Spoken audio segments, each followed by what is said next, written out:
বিভিন্ন দেশে পালিয়ে থেকে দলকে দেশের ভেতরে সক্রিয় করা সম্ভব কিনা আওয়ামী লীগের ভেতরেরই এমন প্রশ্ন ছিল। এ অবস্থায় শেখ হাসিনার নেতৃত্বেই ঢাকায় দলকে সংগঠিত করার জন্য লোক খুঁজেছিল দলটি, কিন্তু কেউই সাহস দেখাননি। তবে বিভিন্ন দেশে আশ্রয় নেওয়া আওয়ামী লীগের নেতারা সংবাদ মাধ্যমকে বলেছেন, 1 বছর ধরে ভারতে অবস্থান করেই শেখ হাসিনা জেলা, উপজেলা এবং এমনকি ইউনিয়ন পর্যায় পর্যন্ত নেতাকর্মীদের সঙ্গে টেলিফোনে যোগাযোগ রেখেছেন, ভার্চুয়ালি অনেক বৈঠকও করেছেন।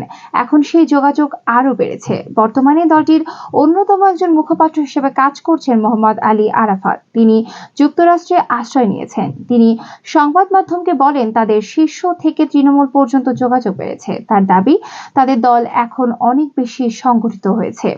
গত মাসে গণঅভ্যুত্থানে ছাত্র নেতৃত্বের দল এনসিপির কর্মসূচি ঘিরে গোপালগঞ্জে হামলা, সংঘর্ষ, সহিংসতায় প্রাণহানির ঘটনা ঘটেছে।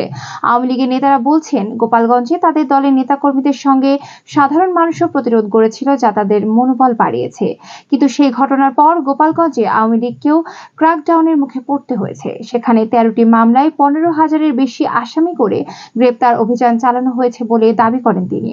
অবশ্য দেশের জন্য এলাকায় গোপালগঞ্জের মতো শক্তি দেখানোর মতো সাংগঠনিক অবস্থা এই মুহূর্তে দলটির একদমই নেই। দলটির নেতারাও বলছেন, এখন তারা শক্তি ক্ষয় করতে চান না। তারা নিজেরা আরো সংগঠিত হয়ে সুযোগ বুঝে মাঠের রাজনীতিতে অবস্থান তৈরির চেষ্টা চালাবেন। তবে যুক্তরাষ্ট্র সহ পশ্চিমাদের সমর্থন পেতে আন্তর্জাতিক পর্যায়ে আওয়ামী লীগ বেশ তৎপর।